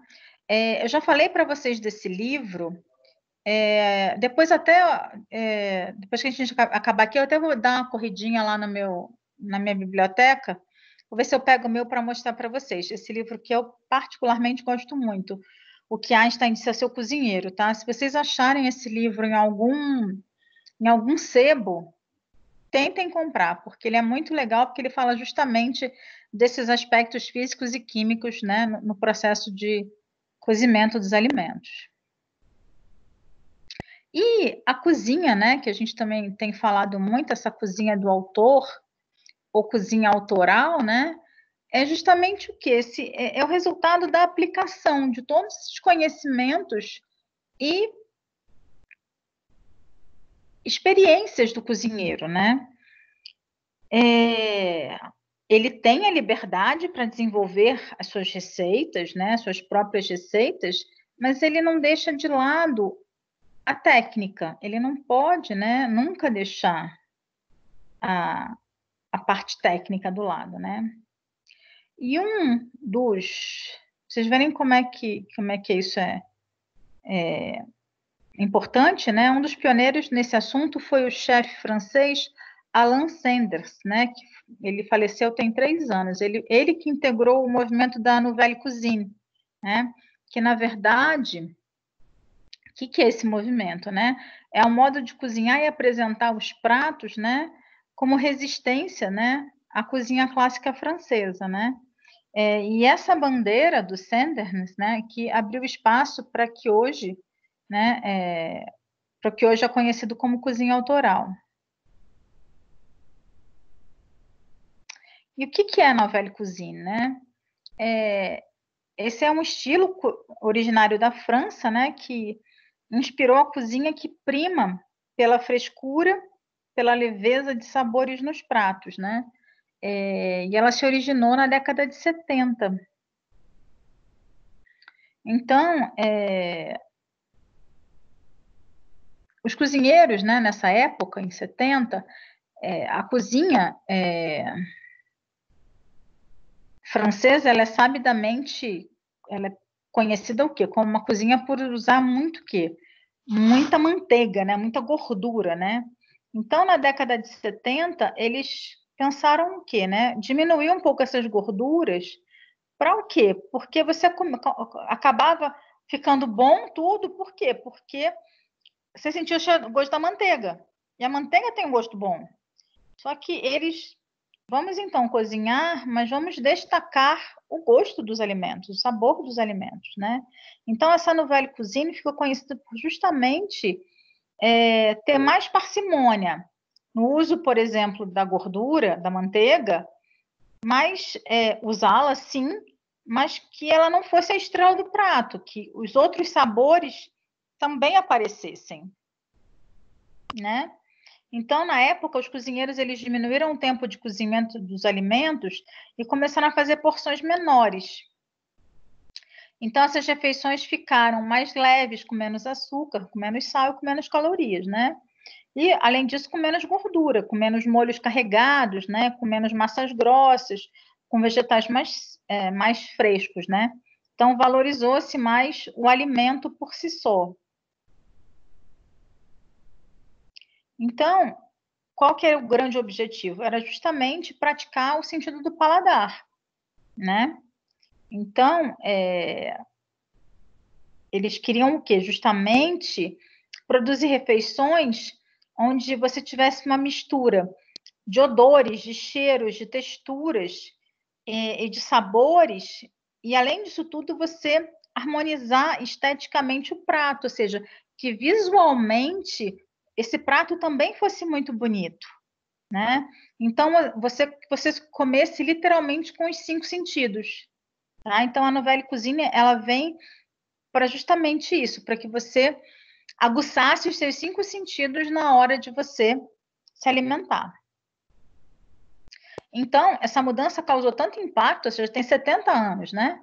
50 anos, né? Quando a gente, de 70 para cá, 20, são 50 anos. Essa cozinha, ela é uma das mais tradicionais e reconhecidas no mundo, né? É aquilo que eu falei para vocês.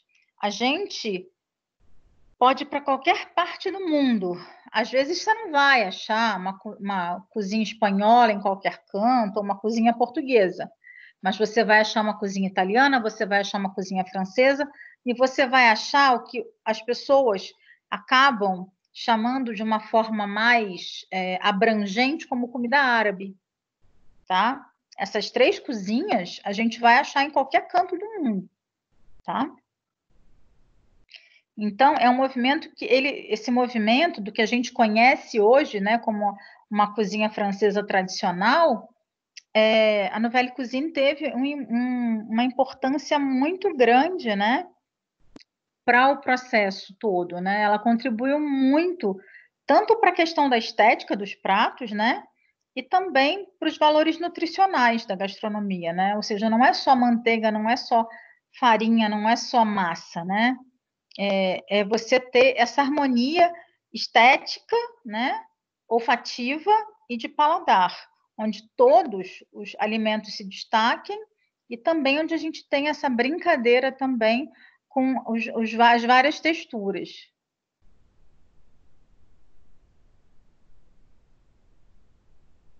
Tá? Na verdade, esses 50 anos, né, a essência permaneceu, mas se atualizou, né? Os mais que nunca você tem essa questão da cozinha natural e saudável e priorizada, né?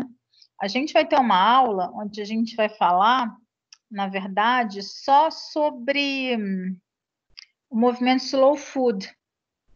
Então, a gente vai ver como é que cada vez mais se preza essa questão da cozinha natural e saudável, né? Eu não estou falando da comida, dessa cozinha do comer saudável ter que ser a comida vegetariana ou a comida...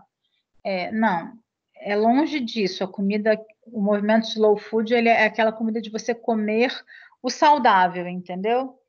O natural, que venha de produtores onde você tem essa, sabe, a procedência, né, que você tenha um tempo para comer com calma, que você coma de tudo um pouco, né? Então, a gente vai ver um pouquinho de tudo isso depois. Então, algumas receitas típicas francesas, elas são muito valorizadas em muitas culturas, inclusive na brasileira, né? Então, muitos alimentos da cozinha francesa foram incorporados no nosso cardápio, como ratatouille, né? Ratatouille, por exemplo, é um prato fácil de ser feito, né? Eu mesma faço muito aqui em casa. Eu gosto de fazer com berinjela, abobrinha, tomate e cebola roxa. Tá? Então, eu vou intercalando, colocando eles, ponho no forno com bastante azeite. Bastante não, suficiente de azeite. E gosto de colocar nozes e uva passa. Né? E realmente, se você tiver um pão italiano, tá aí, tá uma refeição, principalmente para uma refeição à noite. Se você quiser uma proteína, você pode colocar um queijo, né? Então, uma refeição leve, mas que ela é super saborosa. E super nutritiva, né? E tem a cozinha de fusão, né? Que é uma cozinha que vai combinar de forma explícita os itens associados de diversas tradições culinárias para produzir menus complexos ou pratos não atribuíveis a qualquer tradição culinária específica. Esse tipo de cozinha é uma cozinha muito mais complicada e muito mais complexa. Tem 2 restaurantes que eu particularmente gosto muito, né? Que os chefes, eles fazem isso, tá? Um chama Os Mestiços, né? Que é aqui em São Paulo, que é aqui pertinho ali da Rua da Consolação, que ele faz a cozinha de fusão de cozinha tailandesa e cozinha baiana. E tem um outro restaurante em Minas chamado Jerimum, tá? Não é fácil de fazer, né? Porque é diferente, porque justamente são diferentes tradições culinárias. Então você vai ter que produzir um menu muito complexo, né? E não é qualquer chefe que consegue chegar, né, nesses equilíbrios. Então, por isso que a gente não vê tanto restaurante aí de cozinha de fusão, porque, na verdade, não são tantos os restaurantes, tá? Mas você tem alguns restaurantes por aí. Eu, particularmente, eu só conheço esses 2, mas existem mais restaurantes, tá? Porque, realmente, você associar tradições culinárias diferentes, né? E produzir um menu que converse entre ele é algo bem complexo, é algo bem complicado de ser feito, tá? Mas também é um tipo de cozinha que está aí e que tem gente fazendo. Ou seja, tem culinária para todos os gostos, tipos e possibilidades.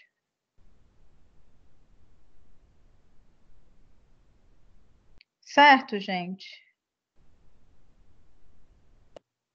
Certo. Certo. E dessas culinárias, o que vocês gostam mais? Caviar. A molecular, né, a difusão, na verdade, tem um grande chefe, mas ele até fechou o restaurante dele, né? O cara mais badalado é o tal do Adrián Ferrer, que é um catalão. Ele é um espanhol lá de Barcelona. Mas ele fechou o restaurante dele. Mas ele é o cara mais influente. Foi ele que influenciou. Eu não sei se vocês se lembram, mas antes do Felipe Bronze ter essa linha dele de tudo ir para o churrasco, tudo ir para o fogo, né? Um dos primeiros programas dele, acho que na GNT, era com a parte de cozinha molecular, de culinária molecular. Então ele tinha essa questão bem importante, mas de fato, de uns anos para cá, essa questão da cozinha molecular, ela arrefeceu um pouco, né? Ela perdeu um pouco de importância. Você não vê mais, você não tem mais esse... O próprio Adrián Ferrer, ele fechou o restaurante dele. Eu acho que entrou numa vibe meio que de moda, né? Porque era uma coisa muito diferente, então o pessoal queria comer, às vezes ele fazia um caviar, mas que na verdade era um suco, né? Então, você olhava para uma coisa, ia comer Começou a pensando viajar que demais, né, Pro? eu acho que sensorialmente é muito interessante. Você tem umas coisas que sensorialmente elas são extremamente. A gente vai ter uma aula falando disso. Por exemplo, tem algumas experiências, né, que além de serem gastronômicas, elas são sensoriais também. Então, tem alguns restaurantes, como tem um que você come no escuro, né? É o ateliê tudo no no escuro, né, Pro? Tem um outro restaurante, esse eu tenho muita vontade de ir. É muito caro, mas se eu te falar que eu não tenho vontade, eu estou mentindo. É aquele que você fica num guindaste. Aqui em São Paulo tem. Fica na Marginal. Nossa, nunca ouvi falar, eu acho. Fica um guindaste altíssimo e é uma mesa que você fica pendurado. Você come dependurado, né? Numa altura absurda. Hã? Muita loucura. O jantar é servido, você está literalmente de pendurado. Então, você tem a questão sensorial muito importante aí também, né? Só que você, além dos seus sentidos, você tem o medo também aí. Então, você tem essas descargas de adrenalina, né? Então, você tem essas questões, né? E isso, quando a gente pensa na questão evolutiva, né? Na questão principalmente essa da gastronomia molecular, a gente foi treinado, tá? Estou falando isso de milhões e milhões de anos, para comer coisas que a gente saiba que não vão fazer mal para a gente. Então, a gente vai pegar sempre uma coisa que a gente já sabe que vai comer e aquilo não vai fazer mal para a gente. Né? O ser humano, ao longo desse processo evolutivo, foi treinado para isso, para não colocar na boca nada que vai matá-lo. Né? Então, deve ser muito engraçado, muito curioso você colocar algo na boca pensando que é uma coisa, aquele você achar que é um ovo e ser um pudim de manga, né? Você visualmente, Verdade. seu cérebro está preparado, né? Ele já olhou e está preparado para comer um ovo e vem manga na sua boca. Então, deve ser uma experiência muito interessante, né? Quando eles constroem esses pratos que visualmente é uma coisa, mas quando você põe a sua boca, né? Quando você leva a sua boca, você vai ter uma experiência sensorial totalmente diferente, uma experiência gustativa totalmente diferente. Então, eu acho bem interessante, sim. Não sei se eu vou gostar, entendeu? Mas a ideia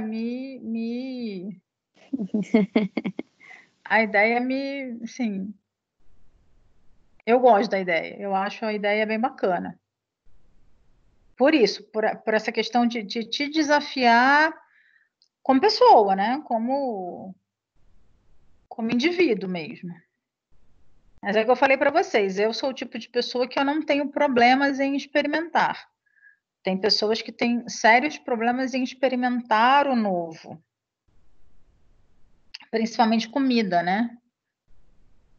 Eu não, eu acho que o máximo que eu posso acontecer é eu não gostar. Mesmo assim, se eu não gostar da primeira vez, eu tendo a repetir, porque pode ser que tenha sido mal feito, pode ser que no dia também não estava naquela vibe de comer aquele troço. Então, eu normalmente eu experimento uma coisa que eu não gosto uma segunda vez para tirar a dúvida. Mesmo assim, hoje são pouquíssimas as coisas que eu não como mesmo. Assim, sabe aquela coisa que você fala, não, isso eu não como de jeito nenhum. São muito poucas. Tem coisas que eu não gosto, assim, que se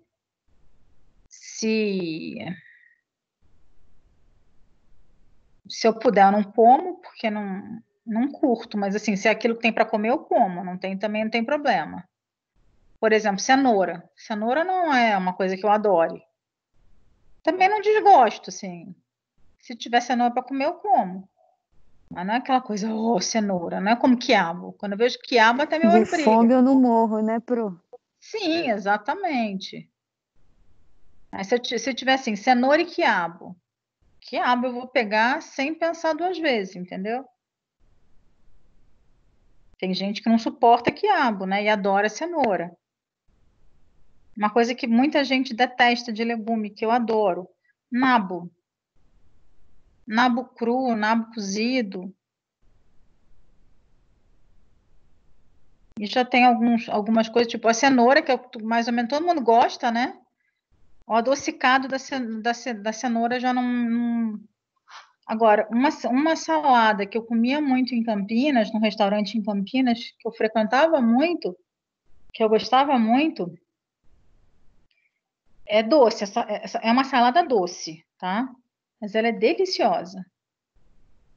É cenoura ralada, uva passa e coco ralado. Ela fica muito gostosa. Ela é super diferente, diferente de tudo. Mas ela tem texturas diferentes, ela tem. E ela fica, quando junta uva passa, Mas não vai cenoura, nenhum tempero? Só uva passa, cenoura e o coco? só uva passa, cenoura e. E aí, lá eles faziam um molhinho de azeite com mel. Aí a gente colocava, eu colocava eu gostava de colocar esse molho por cima, de azeite com mel.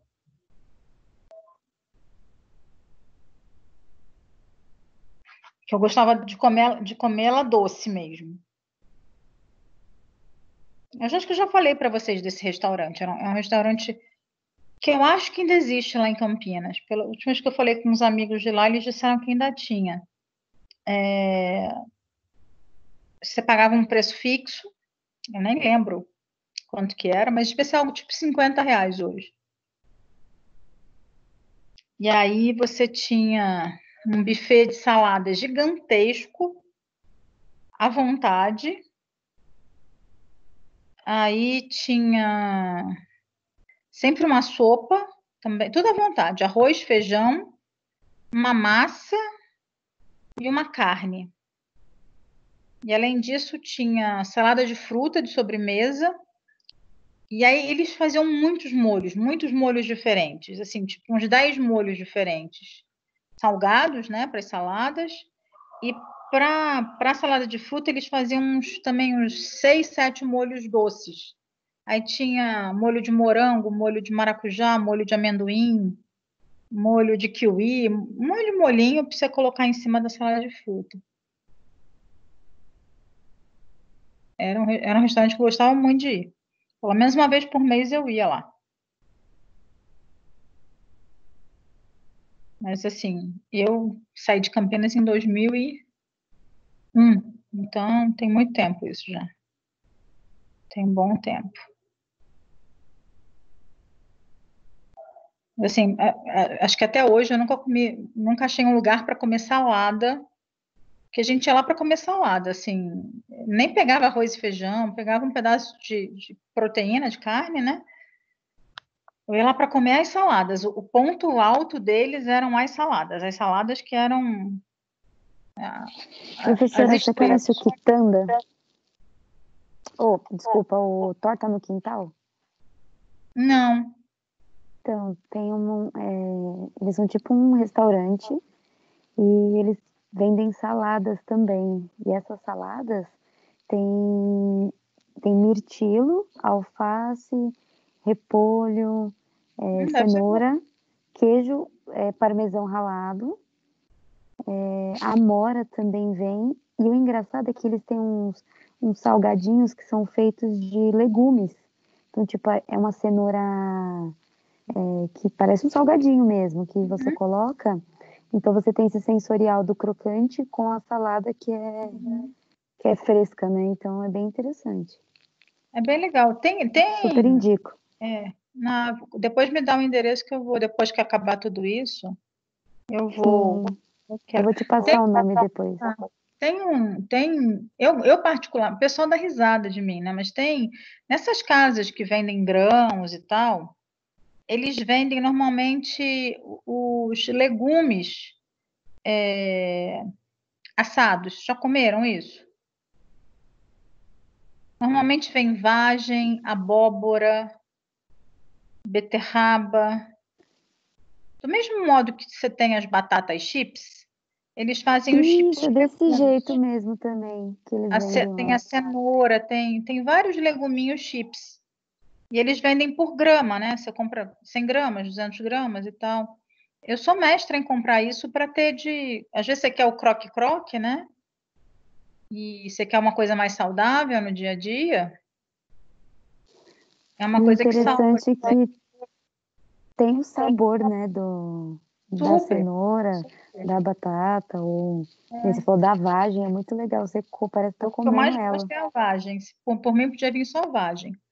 Eu acho que é o mais gostoso, é a vagenzinha aqui. Que ela fica oquinha por dentro, né? Mas é a casquinha crocante. Verdade.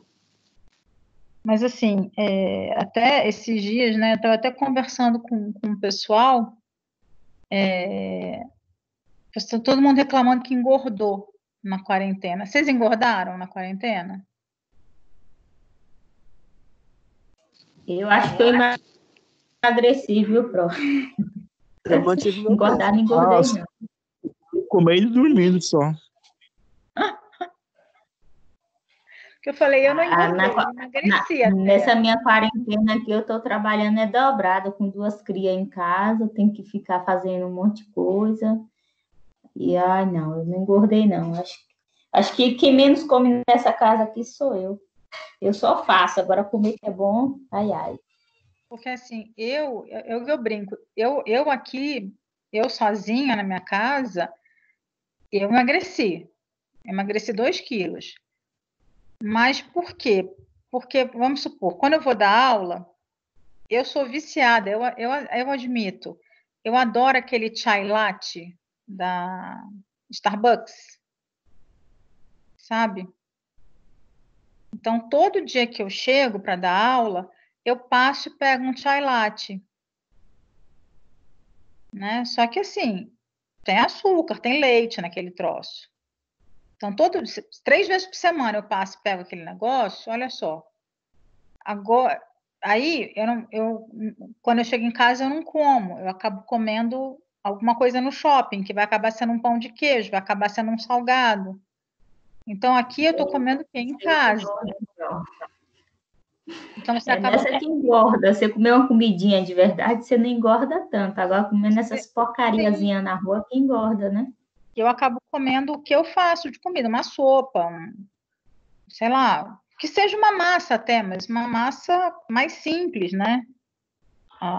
Com um molho mais simples, né? Com uma coisa mais tranquila. Então, não tem essa coisa de ter bolo e tal. Eu não faço bolo em casa, eu não faço doce em casa. Tem sempre meu chocolate, isso é de lei. Isso eu não abro mão, mas... Então, assim, essas coisas não mudaram na minha rotina. Muito pelo contrário, uma das refeições que eu fazia na rua, eu estou fazendo em casa, então acaba sendo mais saudável, mais, né, mais natural. Mas, assim, eu vejo todo mundo reclamando que, nossa, engordei na quarentena, mas é o que você falou, preparo aula, vendo aula para vocês, ainda tem as coisas da minha empresa, ainda fiz esses dias um projeto de iniciação científica, ainda escrevo artigo. Então, é muita coisa que a gente faz. Vou ver alguma coisa para me atualizar, para dar aula para vocês, vou ler algum livro, vou ver alguma coisa. Então, a gente está sempre se atualizando também, né? Então, não dá tempo de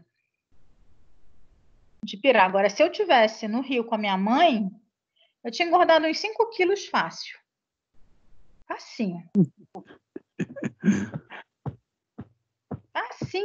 Facinho. Se eu estivesse lá com a minha mãe. Professora, minha namorada ficou 2 semanas aqui em casa comigo, né? Que ela mora no interior, ela mora em Piracicaba, né? Uhum. E ela é vegetariana. Fiquei 15 dias sem comer carne. Oh, que raiva, viu? Nossa, sem minha carninha. Agora Ué, só mas uma você não fez desandar. para você e ela não come? Não, porque também faz bom, fez bem para mim também, assim, mudar um pouco, né, o cardápio, porque, né, um legume sempre é bom. Fez um detox. É, exatamente, mas foi bom, foi uma experiência bacana, entendeu? E aos poucos estou me adaptando muitas coisas que, né, que é saudável também, né? E que eu tô vendo que faz bem para mim mesmo. Um suco É. de soja, tá entendendo? Uhum. Passei a Eu tomar bastante suco de eu soja. acho que sim, eu acho que nós somos onívoros, né? O homem é onívoro, ele foi feito para comer de um tudo. Então, eu acho que eu sou contra radicalismos. Eu como todas as carnes, eu como tudo, mas assim, carne vermelha eu como no máximo uma vez por semana. Mas não é assim, porque isso começou um movimento natural meu, e assim, aos poucos eu fui diminuindo a quantidade de carne vermelha. Hoje eu como carne vermelha uma vez por semana. E para mim tá ok. Eu como mais peixe, até frango eu diminuí, eu como mais peixe e ovo, é o que eu mais como de proteína hoje. O queijo. Mas assim, são coisas que aí seu organismo vai te dizendo o que é melhor para você. É muito a gente ouvir também a questão do organismo, né? Mas uma vez por semana eu como a carne vermelha. Senão meu organismo sente falta. Então acho que a gente não pode levar nada muito a ferro e fogo. Não sei, eu sou meio dessa teoria. Eu também. Tudo que eu gosto eu como, não passo vontade de nada, não. Entendeu? Acho que comer um pouco com moderação é bom, né, Pro? Tudo de um pouquinho. A carne, o frango, a carne de porco, eu como qualquer carne, eu não tenho essa coisa com a nossa carne eu não como. Se eu não co- se, Esses dias eu experimentei carne de jacaré, achei uma delícia. Mas, por exemplo, as carnes mais adocicadas, eu não gosto. Carne de carneiro, carne de coelho, essas carnes assim, não fazem muito a minha cabeça, não. Mas se tiver aquilo para comer, eu como. Também não. Ah, você vai jantar na casa de alguém. Ah, é carneiro. Ok, eu como, não tem problema, entendeu? Mas assim, você vai no restaurante. Não é o que eu vou pedir, provavelmente. Sempre vou tender para o peixe e para os frutos do mar, porque é o que eu realmente gosto. Mas aí é a história. É a questão do desenvolvimento do paladar. Mas também nada me impede de, naquele dia, eu chegar no restaurante e estou a fim de comer um bife. Vou pedir um filé.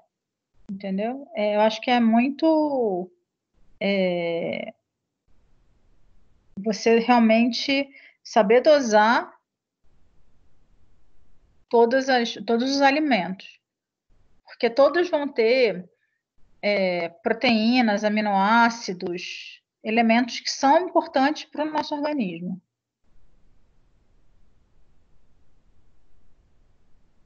Deixa eu pegar rapidinho para vocês, deixa eu ver se eu acho o livro para mostrar para vocês a capa, só um pouquinho.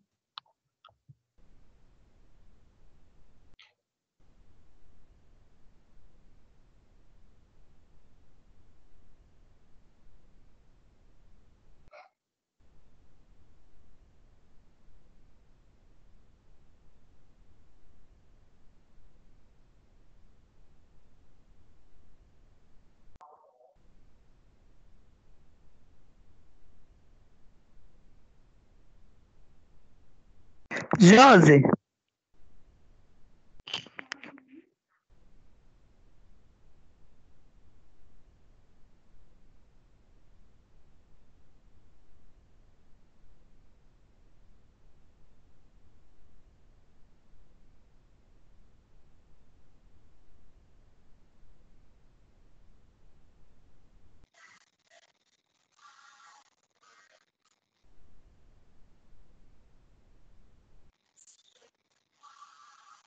Tem alguém aí? Oxe, que foi a... eu tô chamei, aqui, Josi. Eu queria saber Alguém me como você chamou? tá. Oi, aqui, Porque, como você tá, Josi? Aqui, ó. Uma Tá tossideira vendo, brava. Dor no peito. Estão vendo aqui? Sim. Sim. O quê?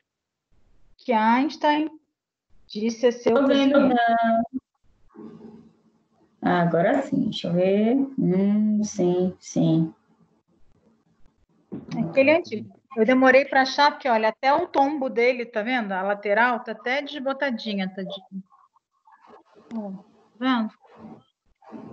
Eu demorei para achar na estante. Mas é esse livro. Se vocês acharem, Porque sebo, a esse aí, Einstein diz tá? que é ciclozinho. Mas ele é Manda uma foto no grupo para depois.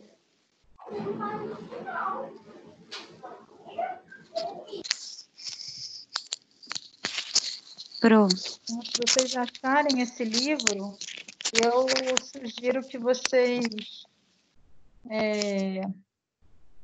comprem, se acharem sebo e tal. Tá bom? Certo? Tudo bem. Alguma Certo. dúvida, gente? Tranquilo. Tranquilo. Não deixem de fazer o que tá. Deixei uma tarefa lá na pós-aula, tá?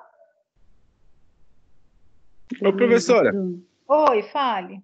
eu mandei lá no seu e-mail. Você chegou a receber? Recebi, o seu eu recebi. Ah, então tá bom. Obrigado. Tá bom?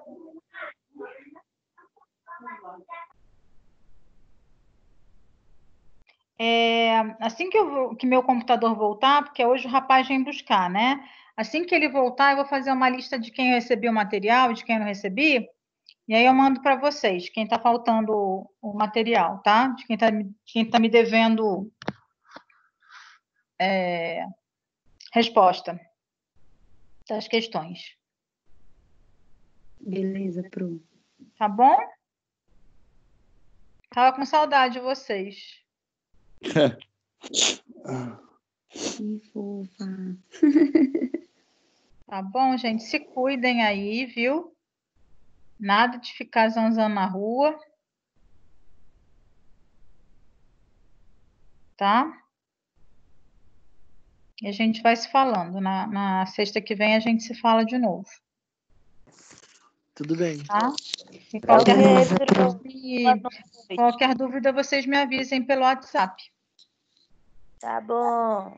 Tá bom? Beleza, Tá todo mundo bem, né? Professora. Beleza, professora. Boa noite. Então tá bom. Boa Boa noite, noite. professora. Bom final de semana. Bom Bom final de descanso. semana.